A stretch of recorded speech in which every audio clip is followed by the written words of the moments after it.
Hello everyone. Time to learn more constellations. We covered 33 in part 1, but this time we're going to cover 30 more of the total 88 recognized constellations. We'll start off with a powerful one, Aquila the Eagle. In some stories, this eagle represents the Roman god Jupiter. In another story, this eagle guarded the thunderbolts of the Greek god Zeus and carried the young boy Ganymede to become the cupbearer to the gods. In another story, Aquila represents a disguised Aphrodite, the Greek goddess of love. The constellation contains the famous star Altair, the meaning of which is derived from flying eagle, or vulture. Speaking of Ganymede, we move on to the zodiac that represents this young cupbearer, Aquarius. This constellation is typically associated with Ganymede, the young Trojan youth who was brought to Olympus to pour drinks for the gods. In a different story, this constellation is Deucalion, son of Prometheus, who survives the Great Flood.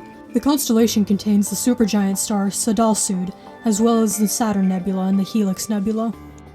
Sometimes it's said that Aquarius pours water into the mouth of the southern fish, or Pisces Austrinus. In the late 16th century, some of the stars from this constellation were split to form the constellation Grus. According to Babylonian myths, this fish rescued the Syrian fertility goddess Atargatis when she fell into a lake. Similarly, the Egyptians associated the fish as being the one who saved the life of the goddess Isis. While being a relatively faint constellation overall, its brightest star, Fomalhaut, is one of the brightest in the night sky.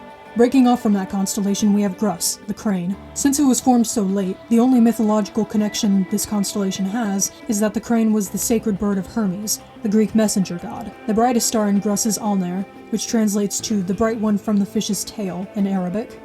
Right beside Grus is Microscopium, the microscope. Although it's neat in a scientist's perspective to find a microscope in the sky, it's so small and faint to where it's difficult to see unless you have binoculars, or in the southern hemisphere, and have practically no clouds in the sky. I dare you to try finding it. Hopping a ways away, we have Draco, the dragon. This 8th largest constellation represents the Greek dragon Ladon, who guarded a garden with golden apples. The dragon was later slain by Hercules in one of his 12 labors. It's circumpolar, meaning that for many in the northern hemisphere, it never sets below the horizon. Speaking of the mythical hero, here's Hercules, the Roman hero. This 5th largest constellation has also been associated with the Sumerian hero Gilgamesh.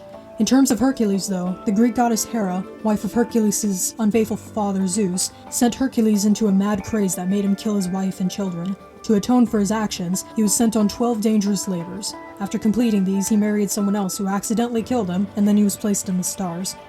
How was Hercules strong enough to take on his labors? As well as being part immortal, Hercules was said to be trained by Chiron, the centaur most related to Centaurus. Chiron, son of the Greek titan king Crotus, was a well-known teacher until he was incurably wounded, to where Zeus felt it was better to let the immortal centaur die. While it's thought of now as a centaur, half man, half horse, Babylonians once saw the constellation as the bison man, who was half man, half bison, or bull. The constellation contains 2 of the 10 brightest stars in the night sky. A constellation which used to be part of Centaurus is Lupus, the wolf. While being an old constellation, it's not associated with any myths. Closest thing to a myth is the description of the constellation representing an impaled animal, sacrificed by the centaur. The Greeks knew of the constellation as Therium, a wild animal, while the Romans called it Bestia, the beast. Also connected to Centaurus, there's Aquilius, the little horse or foal. This constellation is associated most with Hippa, daughter of the centaur Chiron. Ashamed of her pregnancy, Hippa hid from her father and was placed into the sky by the Greek goddess Artemis. Considering it's the 2nd smallest constellation in the sky, and only her head shows behind Pegasus, it seems like the constellation is still somewhat in hiding.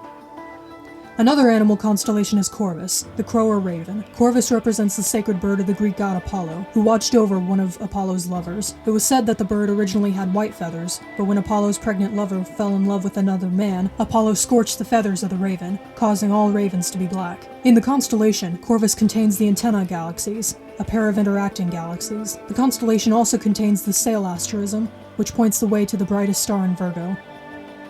Remember how the woman Corvus was supposed to watch over was pregnant? Her child ended up becoming a famous healer named Asclepius, represented in the sky by the constellation Ophiuchus. This serpent-bearer learned to revive people from the dead by watching snakes heal. Since Ophiuchus crosses the ecliptic, people have tried to include it as one of the zodiac signs, but it hasn't been officially named as such. This 11th largest constellation is straddled by 2 sides of another one, Serpens.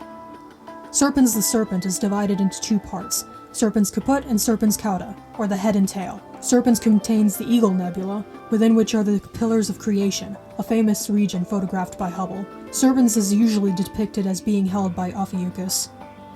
Getting back to another zodiac, we reach Sagittarius, the Archer. It's typically seen as a centaur with a bow and arrow, but sometimes seen as the satyr Crotus from Mount Helicon. The constellation is typically easy to find in the southern hemisphere with the help of the teapot, an asterism, or a group of stars, within a constellation. The satyr Crotus's father is known as the god Pan, who is associated with his own zodiac Capricornus, the goat. Despite being such a faint constellation, it was seen way back in the time of the Babylonians and Sumerians, who saw it as a goatfish. The Greeks saw the constellation as the god Pan, who had goat legs and horns. Sometimes even the Greeks saw the Capricornus as a goat with a fish tail, since a myth once involved Pan turning his lower body into a fish. Jumping to the northern hemisphere, here's Pegasus, the winged horse. The seventh largest constellation contains the Great Square of Pegasus, a familiar asterism. Greek myth-wise, the Pegasus was born when the Gorgon Medusa died. He was tamed by the hero Bellerophon, who after numerous feats tried to fly to Olympus on Pegasus. Unfortunately, the hero fell back to the earth, but Pegasus made it and was tasked with carrying Zeus's lightning until eventually being placed in the stars. In the same family of constellations is Lacerta, the lizard. The lizard is sometimes called Little Cassiopeia, since the constellation contains a W like the larger constellation Cassiopeia. There aren't any myths associated with the constellation, though. Since we mentioned Cassiopeia, we might as well mention her husband, Cepheus, the king of Ethiopia. He's the one with the boastful wife who sacrificed his daughter to a sea monster. Watch our part 1 video for more information on that myth. The constellation contains the Wizard Nebula, the Iris Nebula, and the Fireworks Galaxy.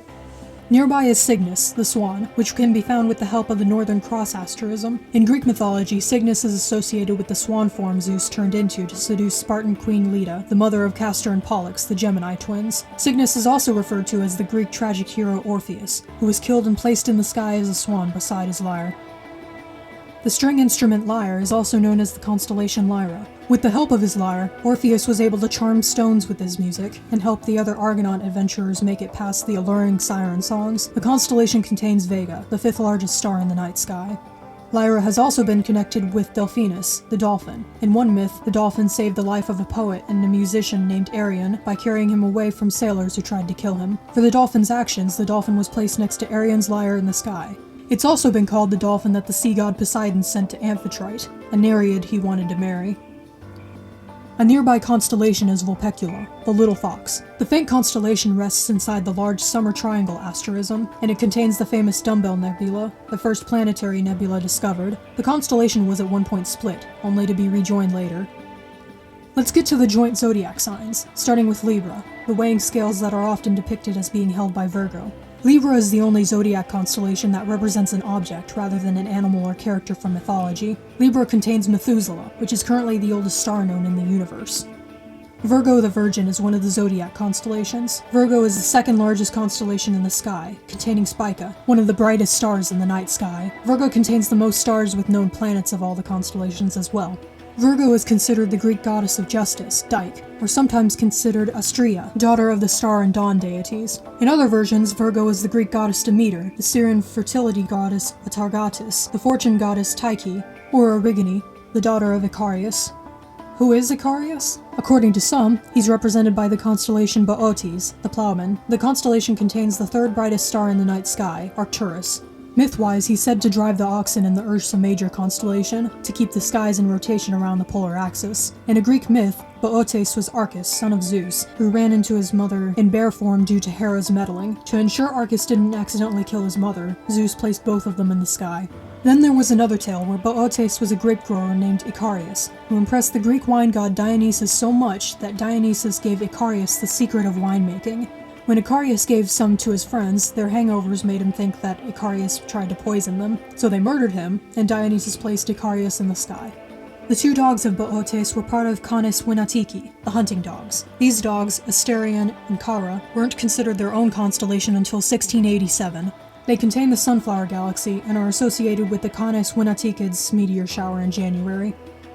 Here's a unique one, Scutum the Shield. This one isn't associated with any myth, but was named in honor of Polish King Jan III Sobieski, who was successful in the Battle of Vienna in 1683. Despite being the 5th smallest constellation, within it lies the red supergiant UY Scuti, the largest star known. Next is Corona Borealis, the Northern Crown, not to be confused with the Aurora Borealis, or the Northern Lights. In Greek mythology, this represents the crown of the princess Ariadne, who helps the hero Theseus kill the Minotaur. but in Celtic mythology, it represents the mythical castle of Arianrhod. The Arabs know the constellation as the Poor People's Bull, or Alphecca, which name was later given to the constellation's brightest star. Its southern counterpart is Corona Australis, the southern crown. Sometimes the crown is said to represent the crown of Sagittarius, but other times it's thought of as a wreath or crown the Greek god Dionysus placed in the sky after saving his mother. And to finish off today, there's Scorpius, the scorpion zodiac Orion does not like. Since the scorpion killed Orion, it's said that the constellation Orion flees the scorpion by setting in the horizon just as Scorpius rises. It's one of the oldest constellations known, being referenced about 5,000 years ago, even before ancient Greek times. So there's 30 more of the 88 officially recognized constellations. Don't forget to like, comment, and subscribe for more content related to getting science, art, and/or math concepts into your life. And feel free to check out my website, Steam for Sam. See you next time.